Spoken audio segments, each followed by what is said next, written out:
வணக்கம் மாணவர்களே. இந்த வீடியோவில் 10ஆம் வகுப்பு கணிதம் அலகு 5 ஆயத்தொலை வடிவியல் இதில் பயிற்சி 5இல் 3ல் 14வது கணக்கு பார்க்க போகிறோம். என்ன கொடுத்துருக்காங்க பாருங்க. நேர்கோட்டின் சமன்பாட்டினை காண்க. 2 கணக்கு இருக்கு. இதில் நேர்கோட்டோட சமன்பாட்டை கண்டுபிடிக்கணும். முதல் இது பாருங்க. 1,-4 என்ற புள்ளி வழியே செல்வதும் வெட்டு துண்டுகளின் விகிதம் 2:5. எக்ஸ் வெட்டு துண்டு ஏ, ஒய் வெட்டு துண்டு பின்னு எடுத்துக்கிட்டோம். இந்த எக்ஸ் வெட்டு துண்டு ஏக்கும் ஒய் வெட்டு துண்டு பிக்கும் இடையே உள்ள விகிதம் கொடுத்துருக்காங்க. என்னது? 2:5.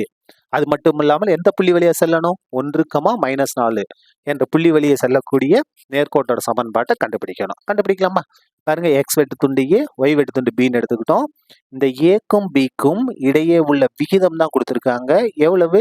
2:5. இந்த விகிதத்தை நம்ம பின்னமா மாத்துவோமா? பின்னமா மாத்திரம்னா a/b ஈக்குவல் டு 2/5. இது வந்து ஏவோட மதிப்பை கண்டுபிடிச்சிருவோமா? பாருங்க, a ஈக்குவல் டு b வகுத்துல இருக்கு, இங்க வந்தா பெருக்கலா மாறும். அப்ப ஏற்கனவே 2 இருக்கு, 2b/5. இது அப்படியே இருக்கட்டும். இப்போ நமக்கு வெட்டு துண்டு வடிவத்துக்கு என்ன ஃபார்முலா? வெட்டு துண்டு வடிவத்துக்கு formula x/a + y/b equal to 1. மதிப்புகளை பிரதியிடுங்க. x/a பாருங்க, ஏவோட மதிப்பை அங்க கண்டுபிடிச்சிருக்கோம். என்ன கண்டுபிடிச்சிருக்கோம்? 2b/5 பிளஸ் y/bக்கு எந்த மாற்றமும் இல்லை, அப்படியே தான் வரும். Equal to 1. இப்ப பாருங்க, இந்த இடத்துல x பெருக்கல் இந்த வகுத்துல பெருக்கலாம் அதே தலைகீழ மாறும். 5/2b பிளஸ் y/b எந்த மாற்றமும் இல்லை. இந்த இடத்துல பாருங்க, 2b இருக்கு, இங்க ஒரே ஒரு b மட்டும்தான் இருக்கு. பகுதி சமமாதான் நம்ம கணக்கு ஈஸியா முடிஞ்சிடும். அப்ப 2b வேணும். அப்போ 2/2 கொண்டு நம்ம பெருக்க போறோம். இப்படி பெருக்குனா மதிப்பு மாறாது. இது ஈக்குவல் டு 1. இப்ப பாருங்க, பகுதி சமமா இருக்கு. 2b b 2 2b பகுதி சமமா இருந்துச்சுன்னா ஒரு தடவை நம்ம எழுதிக்கிட்டா போதும். இப்ப பெருக்கலாமா? x 5 பெருக்குனா 5x பிளஸ் போட்டுக்கலாம். y 2 பெருக்குனா 2y ஈக்குவல் டு 1. இப்ப பாருங்க, 5x plus 2y equal to இந்த 2b வகுத்தலுக்கு வந்தா பெருக்கலாம் மாறும். ஏற்கனவே 1 இருக்கு. அப்போ 1 2b பெருக்குனா 2b. இதான் என்னது? நமக்கு தேவையான சமன்பாடே இதுதான். ஆனா எந்த மதிப்பை கண்டுபிடிச்சு பிரதியிடணும்? b இன் மதிப்பை கண்டுபிடிச்சு இங்க பிரதியிட்டா கணக்கு முடிஞ்சது. b யோட மதிப்பை கண்டுபிடிக்கலாமா? அதுக்கு தான் இந்த புள்ளி 1,-4 எழுதிக்கலாமா? therefore சமன்பாடு 2 ஆனது எதன் வழியே செல்கிறது? 1,-4 வழி செல்கிறது. சரியா? அப்ப பாருங்க, இது வந்து x, இது வந்து y. இந்த ரெண்டாவது சமன்பாட்டுல xக்கு பதிலா 1, yக்கு பதிலா -4 பிரதினா நமக்கு b யோட மதிப்பு கிடைக்கும். பாருங்க, 5x xக்கு பதிலா 1 பிளஸ் 2 yக்கு பதிலா என்ன பிரதினும்? -4. இங்க இருக்கு பாருங்க, -4 equal to 2b. 5 1 5 plus minus பண்ணா மைனஸ் 2 4 8 ஈக்குவல் டு 2b. இப்ப பாருங்க, 5 - 8 வேற வேற குறி, அப்ப கழிக்கணும் இல்லையா? 8ல 5 கழிச்சா 3. என்ன 3? -3. இந்த இடத்துல பாருங்க, 2ம் bயும் பெருக்கல் இருக்கு. அப்ப 2 இங்க வந்தா வகுத்தலா மாறும். ஈக்குவல் டு இங்க b மட்டும் இருக்கும். சரியா? அப்ப பாருங்க, b யோட மதிப்பு என்ன? therefore b equal to -3/2. இதான் b யோட மதிப்பு.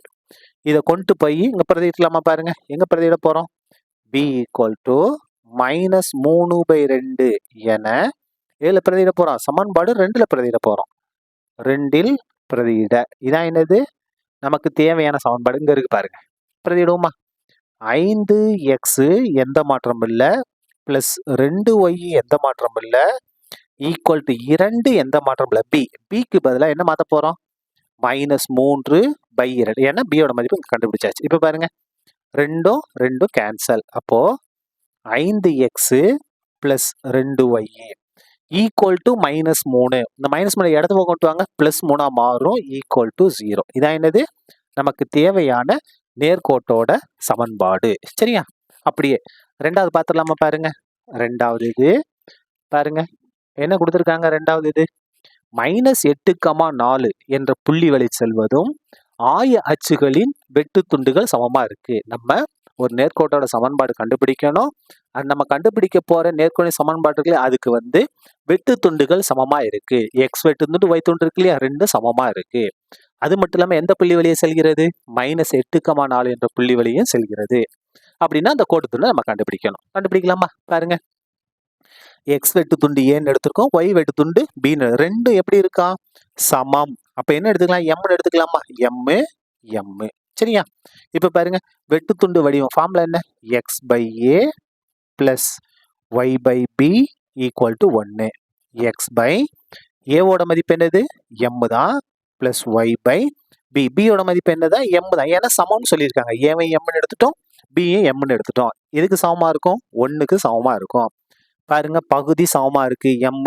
அப்போ ஒரு தடவை எழுதிக்கிட்டா போதும்.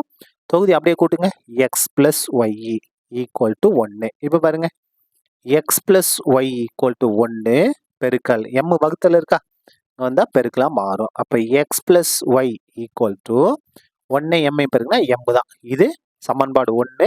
அது மட்டும் இது நமக்கு தேவையான சமன்பாடு இதுதான். ஆனா என்ன கண்டுபிடிக்கணும், எம்மோட மதிப்பை கண்டுபிடிச்சு இங்கொண்டு பிரதியிட்டா கணக்கு நமக்கு முடிஞ்சது. அப்ப பாருங்க, சமன்பாடு 1 ஆனது எதன் வழியே செல்கிறது, கணக்குல கொடுத்திருக்காங்க பாருங்க, -8,4 -8,4 வழியே செல்கிறது.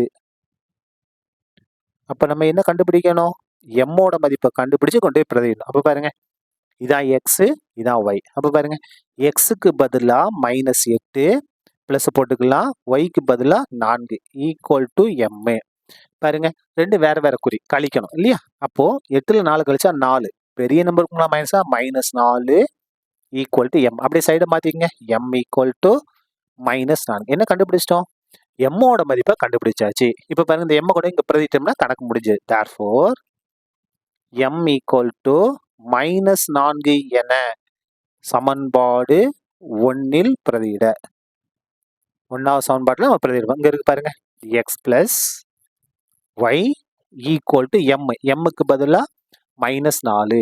நமக்கு சமன்பாட்டில் நமக்கு என்ன வேணும், எக்ஸ் உறுப்பு, ஒய் உறுப்பு, மாறிலி உறுப்பு இல்லையா, அது இடது பக்கம் கொண்டு வந்து எழுதிருங்க, எக்ஸ் பிளஸ் ஒய் -4, இடது கொண்டு +4 ஈக்குவல் டு 0. இதான் என்னது, நமக்கு தேவையான நேர்கோட்டின் சமன்பாடு.